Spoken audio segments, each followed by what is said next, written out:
You'll never fucking know me, so don't even try. I'm gonna be this way to the day that I die. I hate this world and what we've all turned into. Idolizing no talent faggots can hack it, fantasize, I'll grab it and jab it. Hold it underwater, try to stop me, I'll stab it. It comes and goes, these waves of depression. It leaves an impression, like a dent in my brain, and it's there for good. I have the days like the good and the bad, but more often than not, it's the bad. It's a sad state of affairs. When I feel broken on my own, fight back the tears. Cause even if I wanted to, there's no one I can tell. What really gets me down is traveling alone through this personal hell. I realize the theory why I'm addicted to jacking off, cause it reminds me of myself when I'm about to shoot one off. My fingers strangling a worm as it chokes and spews. Nothing but a disgusting mess. Rub it into the carpet, then it's on to the next. No friends, no ends, and the idea of happiness is all pretend. I realize if I understand this, and this is the end. So as I'm writing this drunk with a rope around my neck, I'll leave you with this. So,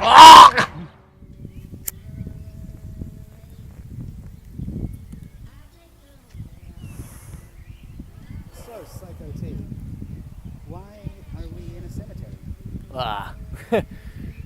I was just thinking that it'd be a bit more respectful, you know, like bodies are dumb and they're usually up McLaren Falls kind of way, and they're quite in shallow graves in there. So I thought it'd be nice to come to a place where there's respect to it, you know. There's a bit of depth, 6 feet depth, you know, if you get that, you know. So, how did you become Psyko T? Psyko T, well, you asking me about my bloody obsession, you could call it, with clowns, or the music side of things, or Both? both? Oh, fuck.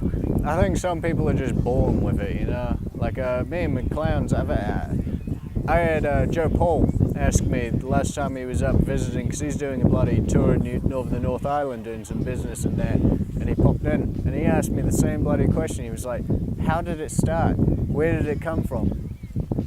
And I was like, well, I've always had like a kind of leaning towards that side of things, like the clown, psychotic kind of things, just because, so to speak, a clown can get away with murder, you know, like you can do whatever you want kind of thing, and it's just, it's accepted, it's expected, it's all sorts of things, you know. And then the music side of things as well, because I'm quite a shy person, you know. I'm quite a keep to myself kind of guy, but being able to be myself in a way that is expected, that, you know, you're going to make an asshole of yourself kind of thing, you know, it makes me feel better that, you know, if I do fuck up, then it's all right, you know. You know. Yeah. So talk about that kind of music side of things. Are you trying to get away with murder in your music? Figuratively or literally? Figuratively, yeah. Well, yeah, I mean, because, I mean, from about when I was knee-high to a bloody grasshopper kind of thing, I've always thought that mainstream music, it's too bubblegum, like, it's too sweet, it's too artificial kind of thing, whereas if you keep it underground, if you go with all that kind of thing, then you get real talk, you get real ideas, you get real themes from people and stuff, you know? Yeah. So, like, how has Psyko T's travels in the underground been? Even in the bloody underground community, I'm very unknown, you know? But so how underground is Psyko T? Probably about 30 feet deep.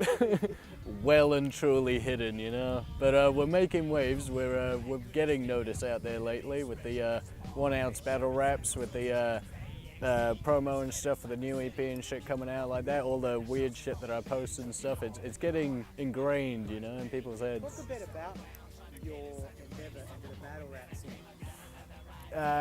Yeah, well, I'd always been quite interested in it. Just watching how, New Zealand especially, because I always felt that New Zealand is quite away from progress and success thing, like, you know, granted there's a bloody Scribe, there's bloody Smash Proof and all them kind of things who did make it big and all that, but generally New Zealand doesn't really get talked or noticed much about. But I feel like the rap battle, the 1 ounce community and stuff, it's a way that it's a big old huge fucking community kind of thing, and you make a name for yourself there, and you almost get to, if you get big and if you're good at what you do and everything, you almost get to celebrity status amongst them community and stuff. And since they're real people, they're not just things you've heard about on the news or on Facebook and things like that about what's happening in the rest of the world. These are people you will go and meet. You will go and fucking have a chat with them, have a drink with them and stuff like that. They're real, like they're not imaginary. And it gives you that kind of pride. It gives you that kind of self-motivation to keep doing this, because there are real people out there who want to see more of you. They like what you do. They want to see you succeed, kind of thing. And if that's all what I can amount to, like get fucking well good in New Zealand, then I'll be well happy with that, you know? So you've had 2 battles so far with those guys? Aye. Do you want to talk a bit about those battles? Like my first battle, my debut with Crazy Cakes, it was great because it was a nice ease into transition for me, I feel, because I found out that he likes a lot of juggalo shit like ICP and stuff. I found that out, and so when I got told about that, you know, I was looking to get involved in some battles and that, and then he took quite a liking to me. First time I've just visited, watching Dexter Diabolical having his first battle and stuff. I made an appearance. I came all dressed up like I do and stuff, and I made quite an appearance for myself. Met up with Crazy Cakes, and we hit it off like a fucking house on fire kind of thing. So we got chatting, and he was like, if you get into this, would you like to battle and stuff? Would you like to be a part of this? And I'm like, yeah, fucking hey, kind of thing. And so eventually we got talking to Bound to Smoke, and yeah, he saw no problem with setting us up kind of thing. So it was a good way to start my battle rap kind of period, because writing tracks is completely different to writing battle rap verses and stuff. It's a whole different fucking ball game that I came to realize. That's why my first battle, the first verse of that was to a melody, like to a bloody kind of thing, because I wasn't too sure how to actually write, because battle rap is like, it's almost like spoken poetry kind of thing. It's like attack spoken poetry kind of thing, whereas I'd never written that before, you know? And it's all a cappella. Yeah, all a cappella, all pre-written and stuff. They used to have freestylers and stuff, but apparently I heard that there were a few guys who could do it well, but then they had a few who come in and tried doing it, and it just didn't make good for camera work, you know? But yeah, actually Dexter Diabolical, he got me into it. He really made sure to push me to get involved and stuff. I think, yeah, he really believed in us, which I really appreciate. Cool. So, and you're going to be doing another one as you go to Wellington? I'll be doing another one. There was the one with J-Rex. I've had the 2, like you say. I'll be doing one in December, on the 2nd of December. It's a 2-on-2 with me and Dexter Diabolical. It'll be us 2 versus Connex and Dr. Apocalypse. Dr. Apocalypse is fucking world top tier kind of shit, so I feel quite humbled quite appreciative to be even noticed by someone of that caliber, you know? Yeah. So kind of let's take it back a bit now. So talk about your debut in the TGA hip hop scene, because you would be you are a very unique act among the rap scene here. Well, fuck. I think, again, it seems like anything I get into, a big thing progress-wise for me, if it's battle rap, if it's just performing kind of things, like getting into it that way, there's always been a close fucking person I idolize who pushes us into that. So who pushed me into actually doing my first shows and shit like that was Quaid Charles from 8%. I think they're still around, I'm not too sure. Bentley Jackson, Forsaken, Quaid Charles. But yeah, I ended up getting quite chummy with him, because at the time I was still quite new into like actually rapping. I'd written since I was about 14, 15 odd years old in school and that, but I'd never really thought I could do anything with it. So I had this mate I had in Pack and Save who, you know, I'd go over to his place and we'd have a night set aside for drinking and that, and, you know, we'd go out at strippers and that, and he was living with Quaid Charles. And so I get told that he's a bit of a rapper himself, so we get chatting and stuff, and he goes, again, he pushed me onto Dex. He says, I've got this other mate, he heard a couple of my things, he says, I've got this other mate who, he raps a little bit like you do, like about the themes and things that you're on about and stuff, you should meet him up with him. So I done with all that and stuff, but the first show I done was back in 2013, Bragging Rights. I think it was House of Gold's first event as well. Urban Drama ended up winning that. I'm not too sure. It wouldn't have been their first. I know it was pretty big for them because they're pretty fucking big right now. But yeah, so that was back in 2013, and I remember I was fucking shit scared, nervous kind of thing to do this whole get up thing. I dyed my hair green and stuff just for this event. I was living in Auckland, got told about it, come back to Tauranga and do that kind of shit. But yeah, no, it seemed that first night that I was doing that, it kind of set a bit of a checkpoint. Like people hadn't seen a clown doing this kind of shit before, and rapping about what he does. I'm so glad, so appreciative of Quite Charles giving me the fucking boot up the ass to get involved with that one as well, you know. Yeah, dope, man. So you were, so you've been a part of the scene here for quite a while then. In Tauranga? Yeah. Well, I'd like to say I have done. I've never put on a show. I've only ever been a part of shows and things like that. I'd call it maybe what you call it, opening acts, kind of support kind of things. But you know, again, it's always fun to go out for a night of hip hop, go out for a night in the town kind of thing, and then what can you guess? A bloody clown comes up and he starts bloody rapping about what he does and stuff. It takes people by surprise. It takes people for quite a spin kind of thing, you know. But yeah. So, so tell us about when you got into recording that shit. What was that like, and how has that process evolved? Yeah. When did I? It must have been about fucking 2000. Must have been about 2011 when I first started recording my first 7-odd tracks with a guy called Glenn Cranenberg. I went to school with him. During school, we had no idea each to our own were going to be musically oriented kind of thing. We were just kind of piss takes of going to class, and we were kind of fuck arounds kind of thing.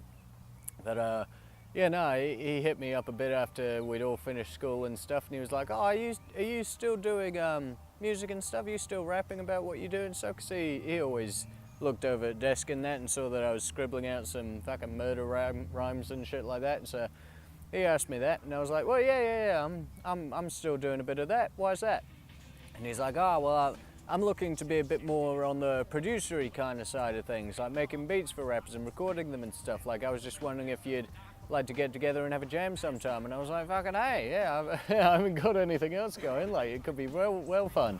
Little did I know that is what fucking started me off in being who I am today. It's fucking lovely. Yeah. Sweet, man. So, what's it like, kind of, in terms of your writing process? How has that been? How do you mean? How it's changed from when I started and when I come now? Or just kind of what you write about and your lyrical content. Well, like I say, when I first started in school, I don't know what inspired me back then, like to write how I did. I used to have a big old folder that I'd saved from them school years and shit, and God knows where it's gone, but I'd love to find it again just to see how much has changed, because I remember years after that had all happened, I did manage to find it, had a look through, and I was like, this shit is so out of tempo, it's got no flow kind of thing. It's just angry kind of fucking weird shit going on. And I was like, yeah, well, it's good to see how much I progress and stuff, but then these days I'd like to go back and see how much, I'm sure there's some good stuff in there. I'd like to maybe recycle a bit, but these days, you could say that I just find a beat that I quite take a liking to or something, or I'll just get a period in my time where I'm just kind of, I've got an idea for something, and I'm a bit of a storyteller. I have an idea for something and I try and branch it out, trying to think, well, where did it come from? Where do we go from this? Like, what's happened in between and things like that. So you try and really spreadsheet that kind of shit out. And that's why I think with this new stuff coming out, it's the first stuff I've ever made that actually follows such quite a story, like 5 or 6 odd tracks kind of thing, following one idea, one theme kind of thing, whereas before it's just a track and you'll follow through it verse by verse, and it'll tell its own story, and then that'll be it. You'll never really hear of references to that thing again or anything. It's just like a short novel kind of thing, a little short story, whereas this is actually almost like chronicles, almost like volumes almost, you know? Dude, that's so awesome, eh? Because I think that's, I mean, obviously Insane Clown Posse is one of the Yes. influences. And then with the Six Jokers cards, how that's almost like its own universe. Yeah. You know?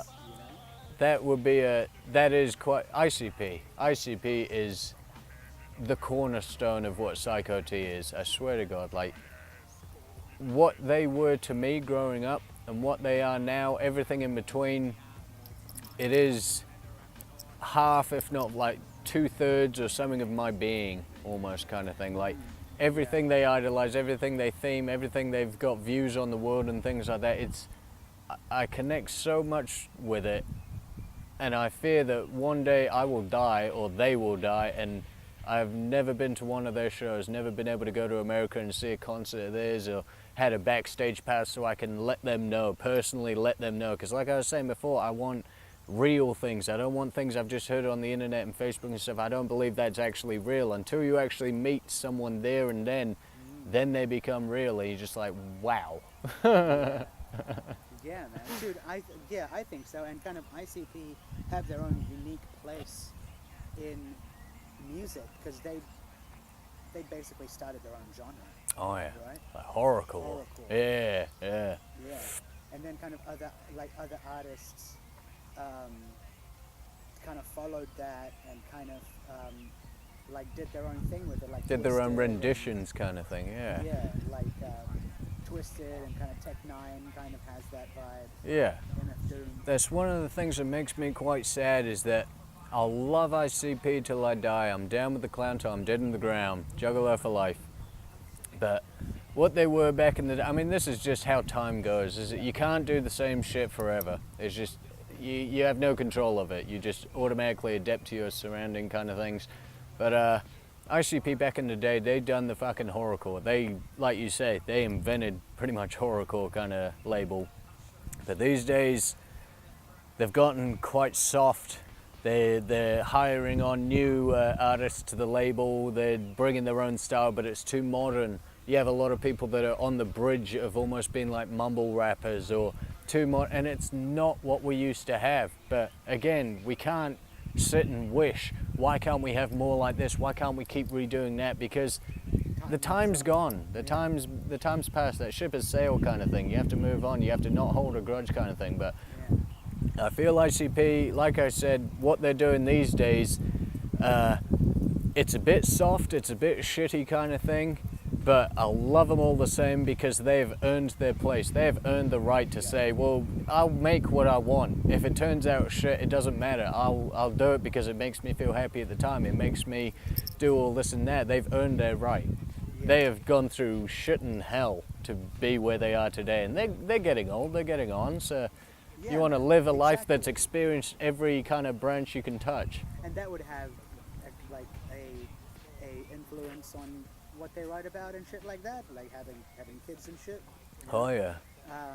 But I do kind of want to get into, because you were interviewed on a radio show about juggalos in New Zealand. Yeah, that was about 2 years ago maybe, when I was living in central Tauranga. And so there is kind of like a juggalo.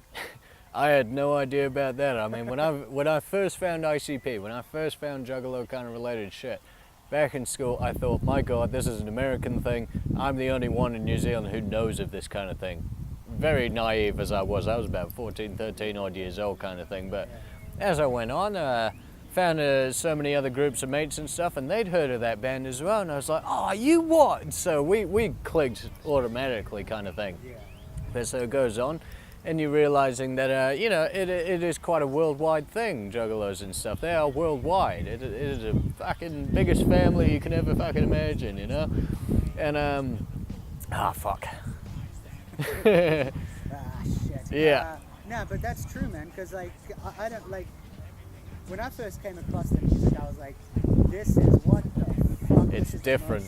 And the stuff they were talking about, like the supernatural cultural elements and things like that, I would definitely say that they've had influence on my writing as well. You know, It's one of the things I've liked about them in the sense that, like you say, it's different almost. Like being a teen, it is very easy. It's almost like a cult. It's easy to fall into that crowd because they knew back in the day. They knew how to reach into that kind of crowd because they talk about things like sitting at home watching like old, like foreign martial arts movies. Playing Dungeons and Dragons and talking about vampires and witchcraft and spell casting and things like that. And the amount of people that you know growing up on that is that how many people that you know that go through like them phases, the emo phase, there's something around the phase, things like that, and everyone gives it a try and stuff. But at that moment in time when that is all that person's life is about, and you get some guys rapping about things that have references to that, you're like, well, this is good because they're actually making it sound like it's cool. Because I feel like a nerdy fucking thing, I feel like this is what outcasts me. But these guys idolize, encourage being an outcast. And so that in itself gives you like its own empowerment almost to like be what you want to be, no matter what anyone says kind of thing.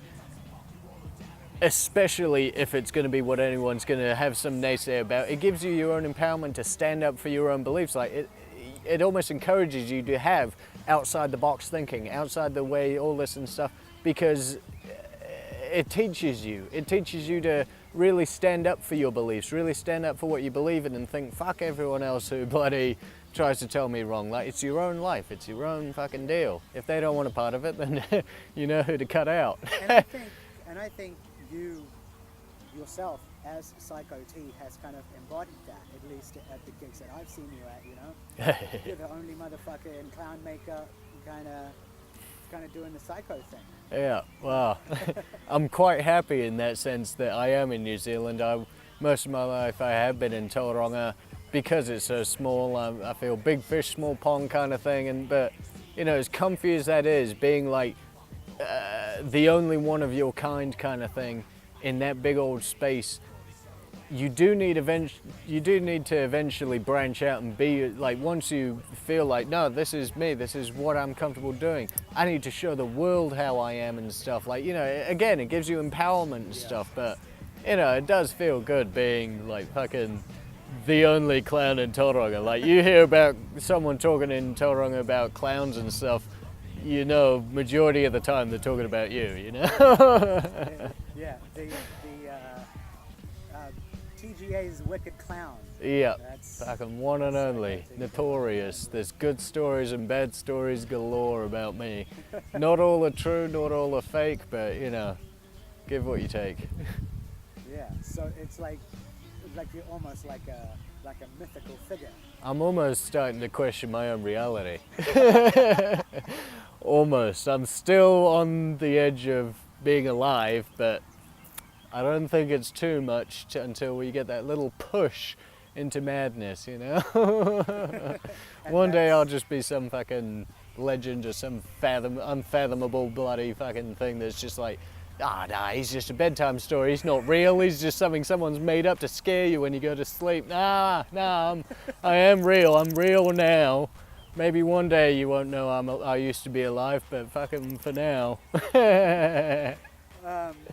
All right, kind of like segue into your upcoming EP, man. Tell us how that came about, who are the people involved, and how it came about, because I go on a site, Shadowville, for most of my beats and stuff. They have leases, they have things you can do with them and all that, but for the majority of them, you can download them if they haven't been bought or a thing like that. You can take them, you can work with them, you can do them at shows and stuff. It's all safe, you're just not allowed to make any money off them. So majority of my career has been just getting out and making an ass of myself kind of thing for free. But I was able to take a whole bunch of beats one night and try and categorize them into thinking to myself like, all right, this will be this EP, this will be that album, and I put them into little groups and stuff, put them in all their little folders. And then the first one I'd done, you start at the beginning, and I thought, right, well, I got these beats, let's write to them. since we're actually making an actual thing, not just one-off bloody upload kind of things like singles and stuff, let's have a reason why they're all coming out together. Let's make a story of them, you know? So I come up with writing to all them beats and stuff, and I hit up Grant from the Morbidian crew, and he was able to, you know, record me, and we'd go through them, he'd get the vocals and shit down, and I said to him as well, look, I use Shadowville and stuff, but I'd like for this to be, you know, it's the first thing I've really fucking properly put out, you know, like I want to make it real, I want to be able to make this a career, I want to make it a job, I want to fucking make some money off it one day. And so I says to him that, and he says, all right, well, he makes and sells beats as well, and I'm like, all right, so we'll look into those. Shows me his bloody archive, and either we'd find beats that he has made, and it's same tempo or a little bit of tweaking or just the sound I'm kind of looking for tracks, and majority of them are ones that he has already made. He's a fucking wizard, he's a fucking genius at everything he bloody does. He's a fucking good guy. I hope you're bloody watching this, eh? Get on that treadmill, eh? But so he fucking done some of those, and then a couple he made especially for me, which I fucking thought was well good. That. What was the other part of that question? Oh, like just kind of like how it was. How it was, yeah. So made a story, got the beats and things like that. What about the artist? Artist. Oh yeah, the bloody posters you get if you buy how many bloody hard copies, if I can put them out like a bloody sweatshop or something. The artist, she calls herself Milky Rot on Instagram. You look that up. In real life, or should I say a real life name, or Annalise Letana Parker? So I'm sorry if I've pronounced that wrong. It's quite a quirky, fun name to read. I don't know how to say it though, but beautiful girl, lovely personality on her. I'd been following her for a while on Instagram, and didn't realize what she was even touring a bass kind of thing. And she has a lot of almost like kind of quirky, weird Tim Burton-y, sticky kind of weird fucking things, drawings and paintings and stuff she does. It's bloody amazing. So I looked into that, kept following and stuff, fucking looking into all that shit. And then I seen as well on her bloody profile that she does commissions. So I was like, and I was like, so I hit her up. And I was like, how would you like to, are you still doing commissions? And she was like, yeah, I'm still doing them. So I say, all right, so how would you feel about doing like maybe A3, big old poster size kind of thing for us? She goes, all right, yeah, no, that sounds good. Gave me prices and all that kind of shit for it. So yeah, and so I met up with her.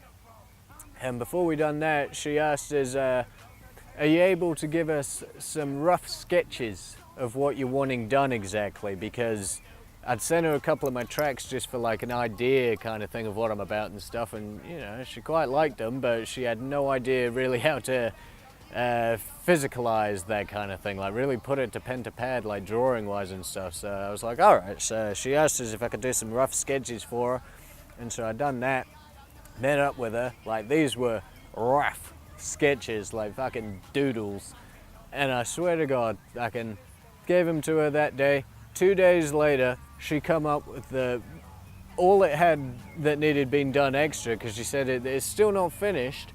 All the finished product did was a couple more tweaking, highlight here and there and stuff, but I swear to God, in 2 days, she had what you're gonna get in the fucking hard copies. Like it's a masterpiece. Like it's things that I hadn't even bloody thought of putting in the stuff. It's like she was able to know what I was about without me even saying or showing her kind of things. Like there's blood eagles, like the Viking shit. There's bloody fucking clowns fucking hanging themselves, hanging other people from counterweights, using themselves and shit, peeling themselves. Oh, it's some weird shit. So, in terms of where people can find you at, Psyko T on Facebook? On Facebook, on Instagram, it's Psyko T the Clown. Spaces are the underscore, bloody, not a hyphen, it's the cap, if you hold caps. Yeah, that one, Psyko T the Clown on Instagram, SoundCloud, Psyko T.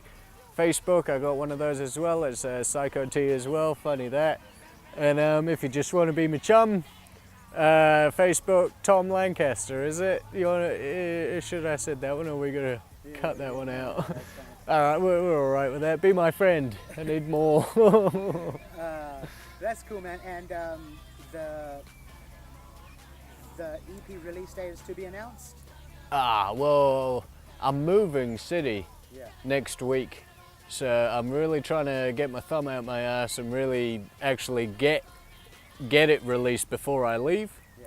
If that means either it'll just be uploaded online for, download and fucking, again, I'll have to look into it, see how you actually do all these fucking things.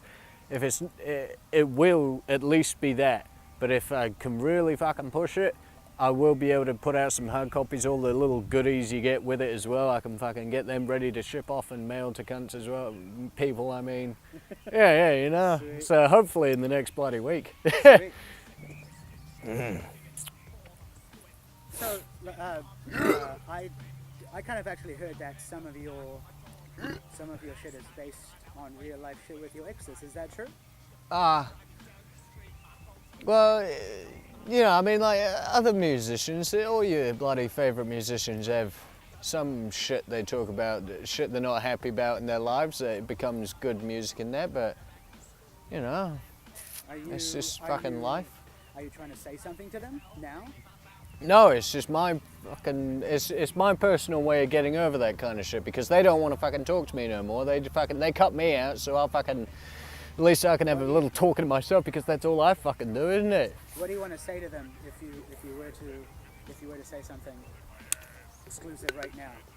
If I was to fucking say something right to their fucking face, I mean, why'd you fuck me over that way? What did I do? I was just a mate to you. I was your fucking partner in them days and stuff. It's no fucking thing. Fuck you! Fuck off!